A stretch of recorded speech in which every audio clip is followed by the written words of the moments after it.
now the moment we've all been waiting for, the official start of fall camp. Go ahead and like this video, comment, and subscribe to Vernon Speak Sports Auburn. Down deep south, college football is king, and on the plains of Auburn, the battle cry is War Eagle. A lot of changes in college football. Now college football actually has a playoff. I think that's absolutely incredible. I remember starting this channel back in 2019. The transfer portal just wasn't quite what it is now. It's absolutely insane now, the way players are able to go from one school to the next. You even got rival schools, like guys going from Alabama to Auburn or vice versa in a certain time was all but unheard of. But now these guys are just trying to find their best place, the best fit for them, and to get them some playing time and keep this thing moving. So when you look at the college football playoffs, you're looking at a field made up of the highest ranking conference champions and 7 at-large bids. I think that's pretty interesting as well. 4 highest ranking conference champions get the first round bye. I mean, they don't have to do nothing for a week. Kind of like what Alabama did back in, I think it was 2017. Alabama actually lost to Auburn, was not able to go to the SEC championship game. Auburn faces Georgia in the 2017 SEC championship game. Alabama sits out, like I said before. Georgia beats Auburn and gets, I think, the number 1 bye or something like that. No. It wasn't. Number 1 bye or something like that. I mean, the number 1 spot. They faced Oklahoma, came back from behind to win that. Alabama won their game. Then Alabama faces Georgia in the national championship game, not having to play the SEC championship game because Auburn beat them, so Auburn made it to that spot. But that's kind of like what that is. But either way, as we skip over to Auburn, yeah, of course, Hugh Freeze is very optimistic. He feels like he left some things on the table from year one. Maybe we could have been a little bit more hands-on. Probably could have been a little bit more pushy as far as the culture. But I mean, how can you push the culture when you're not particularly comfortable with who you're around? I think that plays a big part. I think about that even from a professional standpoint for myself. I could love football. I could love what I do as a multi-facility operator. But if I'm not comfortable with the culture, if I'm not comfortable with the people that report to me, if I'm not comfortable with the people that I have to report to from a professional level and from an advancement level, you might see a different level of performance. And I think that's just fair across the board.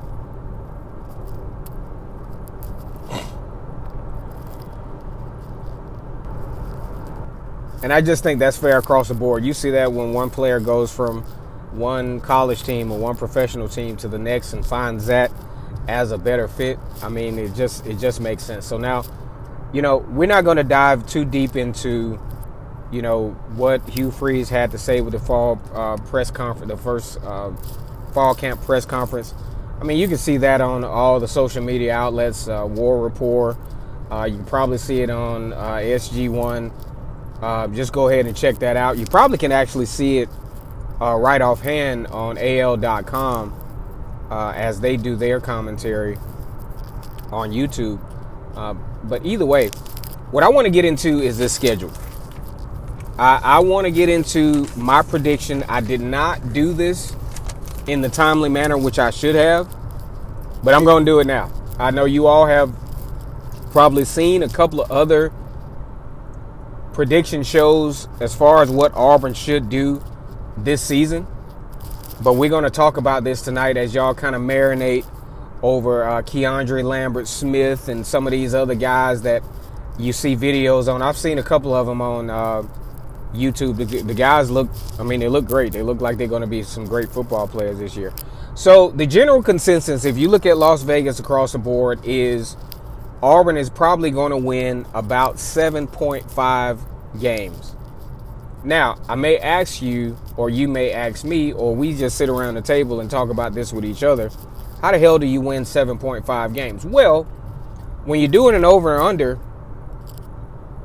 of course, there's no possible way to win 7.5 games, but that gives you a gauging point as to where this team could possibly be. If the average person who's kind of a scary bettor, who's not trying to roll the dice and not trying to lose too much money, what they're probably going to do is they're going to vote the under.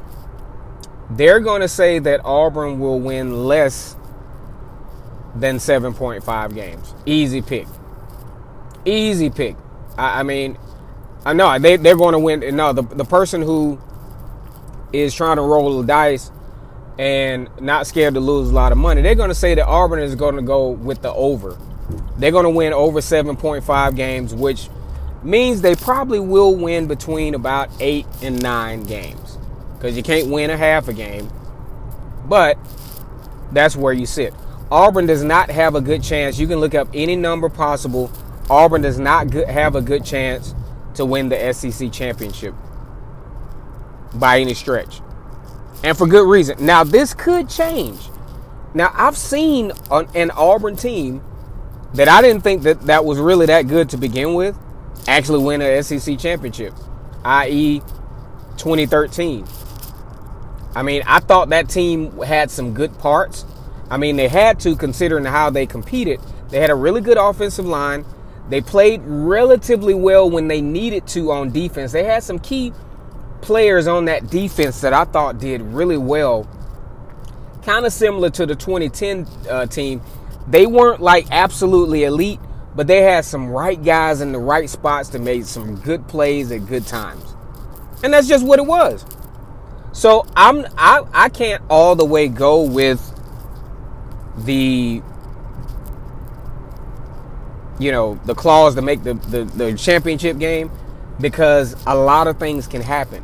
You look at the fact that Auburn did do a pretty decent job recruiting in the transfer portal. That's going to tell some stories, because you got to face some depth issues, especially in the secondary, losing some guys in the secondary, having to replace some guys. They probably had the most turnover in the secondary, maybe in the SEC. Also, you got, pretty much new guys, unproven guys, and a few veterans in the defensive line. That's going to be a question, especially with the DJ Durkin defense that relies so heavy on stout defensive linemen that can put pressure on the quarterback. That's something Auburn didn't do an excellent job of last year. But at the same time, you wouldn't believe this. Auburn actually has a better chance of making the college football playoff than they do winning the SEC championship game. I mean, try that on. If I'm a betting man right off top, I'm not betting on either of it. But I do think Auburn has some potential to shock some folks. All right, so when we dive into Auburn's football schedule, I think Auburn is a relatively talented team. We don't know how that will translate, especially the onboarding of Oklahoma and Texas into the conference. That adds another level of competition.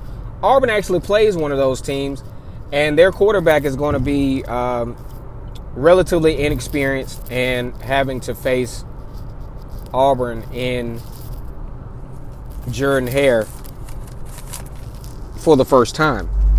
And I think that's going to be a very interesting football game, which we will get into in just a few minutes.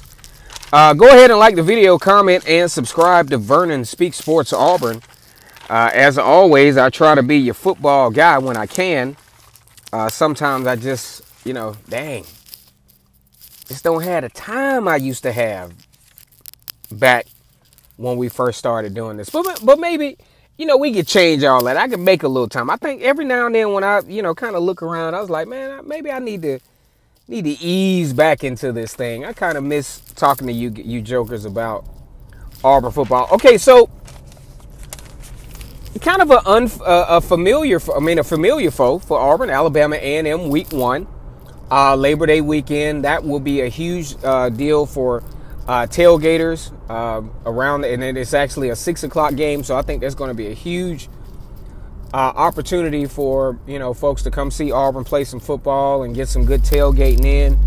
However, I just don't think the game is going to be close at all.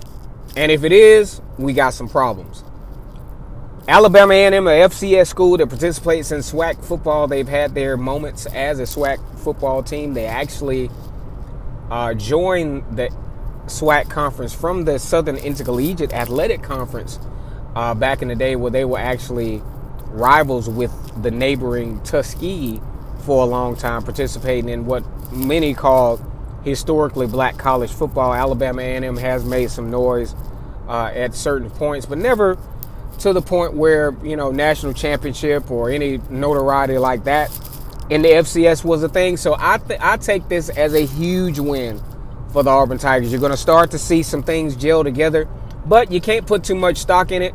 If this is a game where Auburn wins, like, say, 60-something to nothing by unrealistic plays that ain't going to work against other teams, then we might have some troubles. We kind of seen this from Auburn before in the last couple of years, but we just didn't realize it until they actually stacked up against that competition.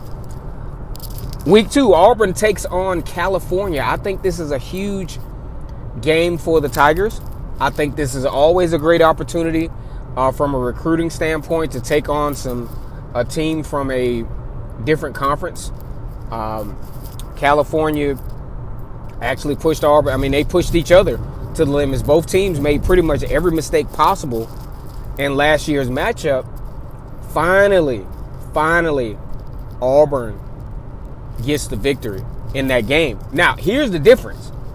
I think California has done some good things. They got Jaden Ott back at running back, and I think they will have a relatively talented team. But I tend to believe that Auburn has done enough in the recruiting trail and the transfer portal, bringing on some guys from the 2024 recruiting class, and also the revamp of the wide receiver room.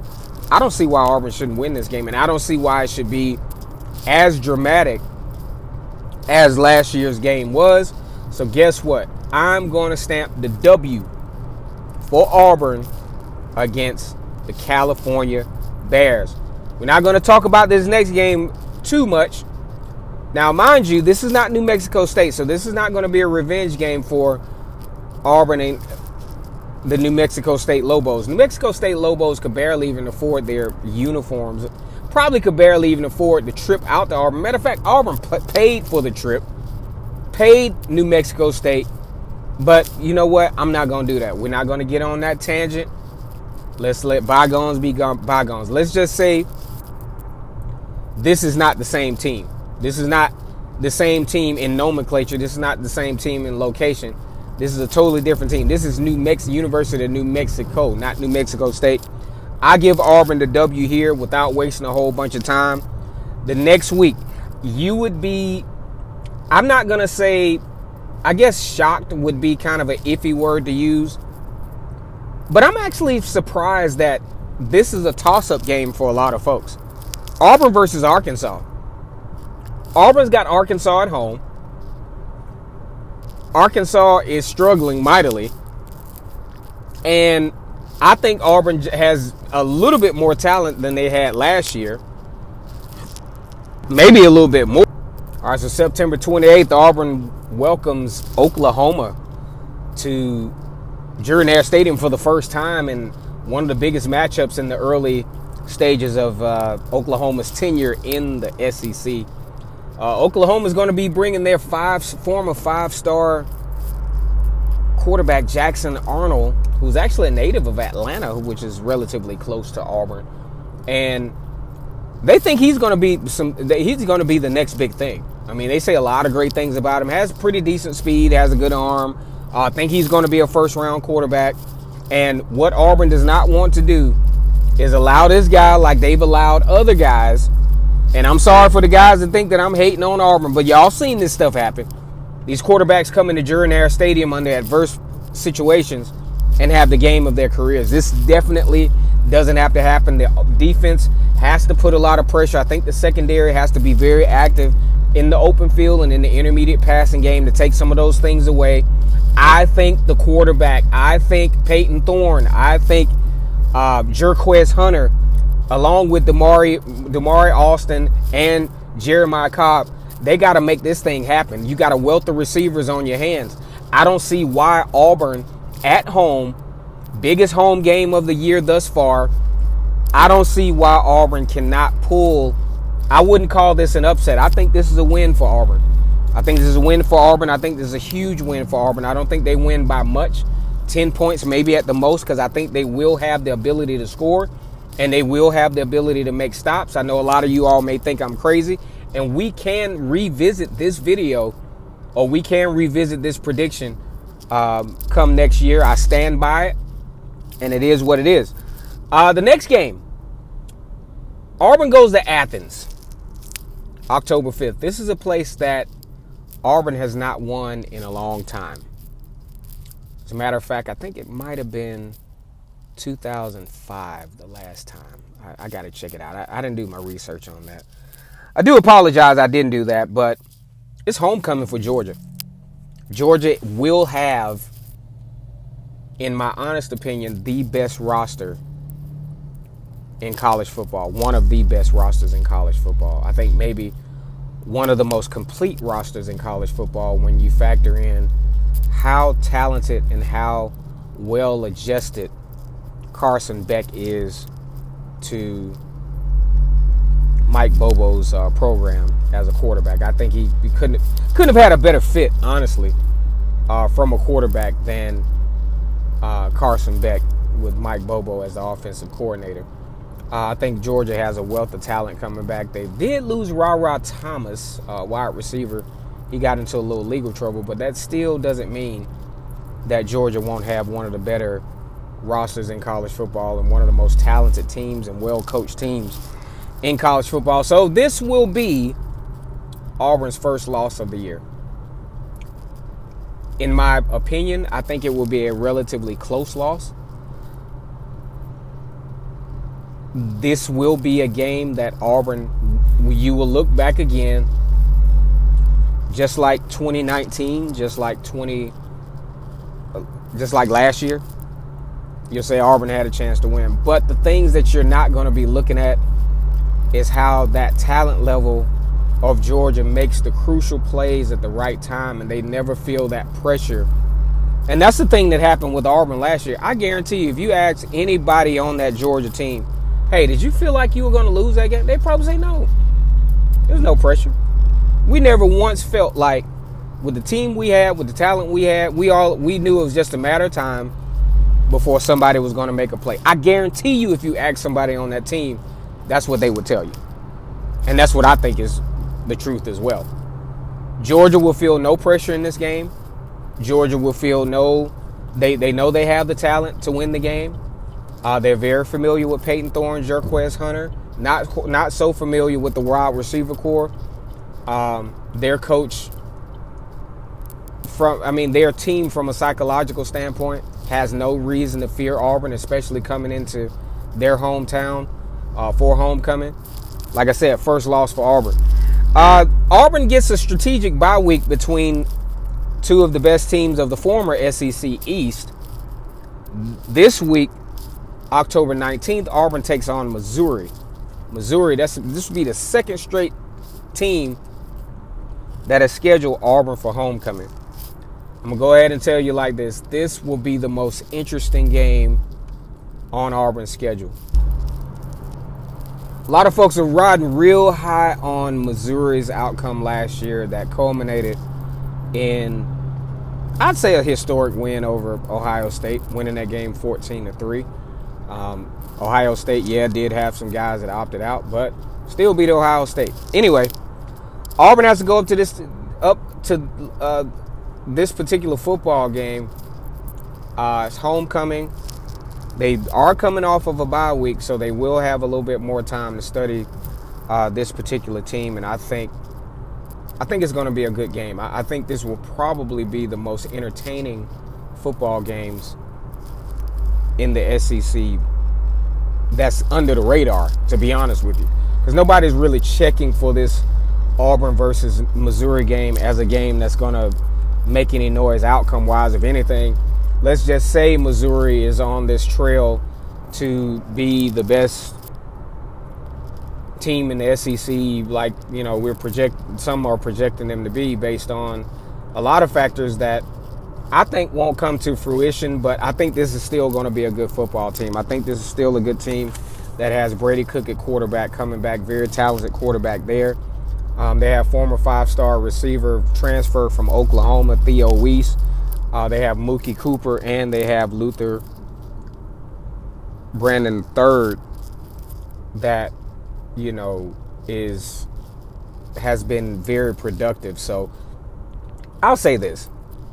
I just have to find another loss for Auburn, and I think this is one of them.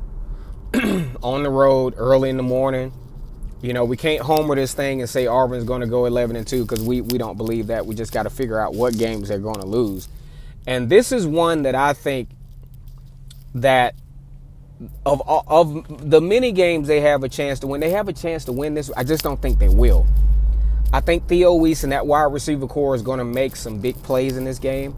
That's going to lead to some separation that probably creates about a 10-point loss for Auburn. And also, I think the defense will improve a little bit. The defense from Missouri, because it was a lot of holes in that defense. I will say this. If the holes that existed in Missouri's defense, where they allow big plays and they allow Jerquez Hunter to bust one of them 60-yard plays and allow some of these receivers that, you know, a lot of teams have never seen, probably won't get the real deal about what these receivers for Auburn will be looking at until midseason form. But we haven't seen it yet. So as of now, I have Missouri as a loss for Auburn. Auburn goes on the road again to Kentucky.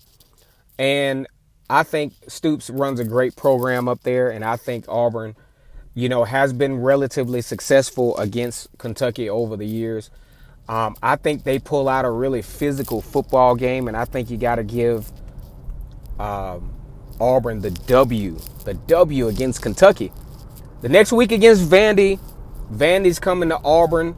Now, here is the revenge factor. Diego Pava, I think was his name was. I can't remember. But either way, he had the game of his life at against Auburn as New Mexico State stunned. I'm talking about absolutely stunned Auburn. 31-10 in Jordan-Hare. He comes back to Jordan-Hare to face Auburn again. Will it be another upset? Doubt it. Auburn wins this game. Another W. Auburn plays, it has another bye week. They have a bye week between Vandy and Louisiana Monroe. Okay, so we're not going to spend a lot of time on this, because if Auburn struggles against Louisiana Monroe, we got some problems. Auburn gets the W. Texas A&M, November the 23rd. Texas A&M. This gives Auburn a chance. Auburn now is, according to me, Auburn has only lost 2 games. Auburn's got a shot at this point. But I think Auburn is wore down.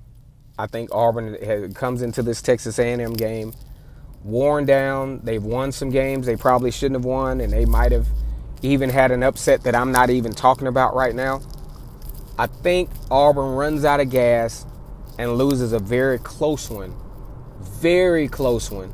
And it could even flip the other way, but I got an L for right now, losing a very close one against a very physical Texas A&M team that's so talented. I think they lose a close one here. I think Auburn finishes the season out kind of throttled a little bit because of the lack of depth, and they might have even suffered an injury or two here that might deflate them a little bit. Then Auburn goes on the road against Alabama. I think Alabama's going to have one of the more talented teams, but they're like untalented, undisciplined talent to me. I know that may not make sense to you all, but they just don't have the same discipline to me as traditional Nick Saban teams have had. And of course, with brand new head coach DeBoer, I think this is going to be a good year for Alabama. They have a chance to win the SEC championship game. I think facing Auburn who's going to be a little bit beat up by this time in Jordan-Hare Stadium, especially after the deflating loss, last year for Auburn. Had all but had Alabama beat, lost on the last play. I thought that was one of the more interesting play calls defensively in college football history. But I think Alabama has too much for Auburn. I think Auburn will play very hard. I think this game will be relatively close, probably within the 7 to 10 point range, like it, kind of sort of has been for the last couple of years. But I think Auburn takes the L against Alabama. All right, guys, let me know what you think about my predictions. I would like for you all to leave some stuff in the comments, who you think I got it right with, who you think I got it wrong with. I'm actually pretty good at this stuff because, when I do my prediction shows, there have been a lot of times where I have hit that score dead on the money. Like this video, comment, and subscribe to Vernon Speaks Sports Auburn. If you have a video topic, feel free to drop it in the comment section. Always great to be an Auburn Tiger. War damn Eagle.